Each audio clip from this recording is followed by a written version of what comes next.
Stan, your favorite Polish Taiwan YouTuber. Welcome to today's show. Our topic for today is how the CCP is trying to blame the whole world for the global pandemic. The CCP started spreading their lies again. This time they made up another story to avoid any responsibility for the virus spread. And it happened right after the Biden administration asked aides to find answers to the origin of the CCP virus this May. And even a very pro-CCP World Health Organization Secretary General, Mr. Tedros, probably finally realized that it's not only eye-rolling he'll face for his actions at the beginning of the pandemic, but there also might be some legal consequences. Mr. Tedros decided to change his opinion and finally challenge the CCP's version of the events. Oh yeah, and let's not forget that the WHO still needs American funding. So, what did Mr. Tedros say? He said that he's holding the same position as the United States.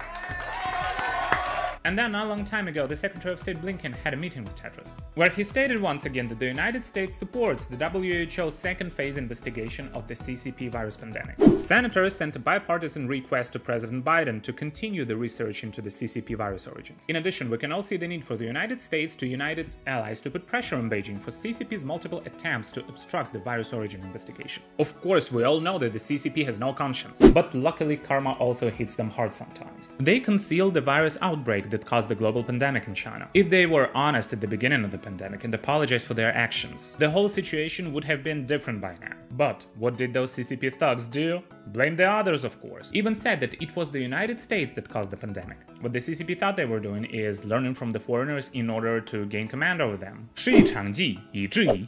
And yeah, the word "yi" here, it means barbarian. It doesn't have a good meaning. And that idea was advocated by Wei Yuan, a Chinese 19th century scholar. So what did the CCP actually do? The CCP decided to find an American laboratory with some dark history to make up the story. And of course they didn't forget to use some foreign media influencers, including some pro-CCP outlets, simply to throw dust in the eyes of the Chinese citizens. Yeah, let's not forget about the recent floods in Zhengzhou. As the whole world has been talking about the floods in China, for the CCP this moment was crucial to try to switch the attention of the Chinese citizens. It was an attempt to shift the attention of the general public and made them hate someone else and not the CCP government for their incompetence in battling natural disasters. And even the CCP knows that it's only the little pinks, the pro-CCP shills, and some people who have anti-American prejudices will believe in their lies. They still will try to divert the public's attention, switch it to any other topic. And of course they'll feed any kind of information to their audiences, starting with gossips about the womanizer Wu Yifan, to things like spreading conspiracy theories and saying that the virus didn't come from China actually. So who was the scapegoat this time? The US's Fort Detrick laboratory. One of the most controversial experiments that had been conducted there in the past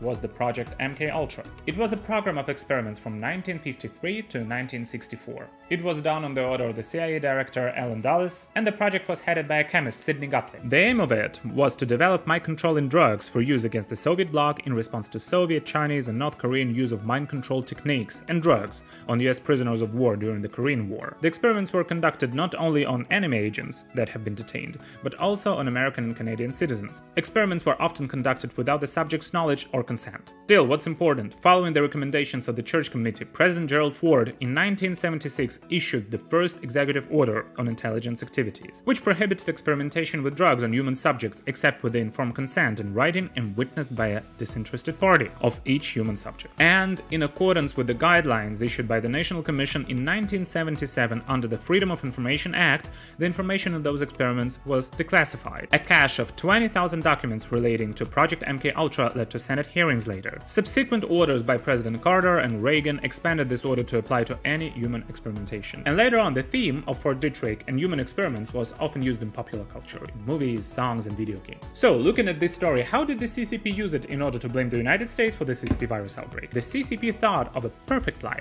Well, at least it seemed perfect to them. First, in regards to the time when the virus first appeared, they said that the virus appeared before the time most of the countries think it appeared. But the question here is, most of the people who live outside China know. Many of the news outlets also said it many times. The CCP virus can be traced back to September-October 2019. But the CCP doesn't admit it. Their version is that on December 30th, 2019, the whistleblower Li Wenliang saw a patient whose test report detected a positive indicator of SARS coronavirus. At 5:43 p.m. of the same day, he posted a message about the epidemic situation at Wuhan seafood market to his classmates' WeChat group. The message said that there were 7 new cases of SARS found at Wuhan seafood market. In the early morning of December 31st, the epidemic prevention physician of Taiwan CDC found that the emergency notice of the Wuhan Municipal Commission was actively discussed on the PTT message board and hurriedly put the message in the department's discussion group. Lui Chun, the spokesperson and the deputy director of the CDC at that time, just couldn't sleep that day.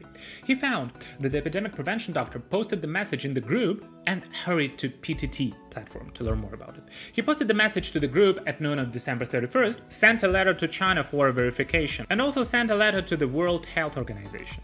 And the WHO didn't pay any attention to Taiwan's warnings on the epidemic situation in China. And now the CCP, feeling the pressure from Biden's administration, started increasing their propaganda efforts. They said that according to reports from the British Mirror and the American Washington Post, there was a paper published in November 2020 researching the origin of disease in Italy, which mentioned that the earliest sample collection time was the first week of October 2019, meaning that there have been infections since September 2019. They also said that the WHO took part in this conspiracy, and the samples were sent to the laboratories in Italy and the Netherlands for confirmation. The first samples of antibodies detected by both laboratories were collected in October 2019. At the same time, a laboratory researcher interviewed by the Financial Times was quoted as saying, "During the CCP virus outbreak in Italy in 2020, the virus was probably secretly brought there earlier." And then there was a report on the World News, it's a news aggregator, website is wn.com, that in 2019 the US military brought the CCP virus to Europe, and civilian volunteers who entered the US military base in Italy became the earliest victims. Wow, it's the first time I see such a shameless and blatant propaganda being fed to the people around the world. The CCP is a true master of distorting and altering the information. Yeah, from now on, let's just the CCP be our main news source. They truly know how to change the original information so you won't be able to separate truth from lies. Tell me then, if there were any Chinese nationals in Italy during September-October 2019? More than 10 million Wuhan residents didn't go to Italy at all? All of the CCP theories only prove that there has been virus in Wuhan since September 2019, that's all. And we all see how the CCP is slapping itself in the face right now so hard it's not funny anymore. Those CCP propaganda outlets also emphasized that the Fort Detrick's biolab wasn't managed rigorously. This could have caused the research staff respiratory system to be directly exposed to the aerosol of the specific formula, or the infected non-human primates were simply kept in cages, or how the personnel has been entering the laboratory directly without wearing appropriate respiratory protection devices. But dear CCP, tell me, why don't you let the investigation teams in the Wuhan P4 lab? Why don't you simply put your dirty hands off and let the international professionals inspect the CCP virus origins? If the CCP really is as transparent and honest as they want us to think of them, they should at least allow the international investigation teams in. If the CCP virus really originated in the US, how come it's Wuhan where in the end of 2019 people were filmed losing consciousness, falling on the streets and even dying? It has been more than a year. We all know how infectious is that virus and what are the death rates. And right now what the CCP is doing is just spreading their lies everywhere in order to stroke their ego and say how good China is at pandemic prevention. So, CCP, you wanna get your gold medal for humiliating China internationally? You got one. Congratulations to the Chinese Communist Party for getting the first medal ever for insulting the Chinese people. Yes, CCP, you'll probably be a champion every year. Aren't you the government that killed the most Chinese people in history? So you're also very good at insulting them. Happy now? The CCP with their propaganda outlets won't succeed in their attempts to whitewash, nor will they change the facts. And I think that they will only enter the history books for their failures in propaganda. Well, CCP officials, use your brain if you have any. You can admit your mistakes sincerely and take the whole responsibility for your actions. Or be hated by the whole world. The choice is yours. Thank you for watching. If you liked the video, please press like, subscribe and share. This is Stan. See you in the next one. Bye.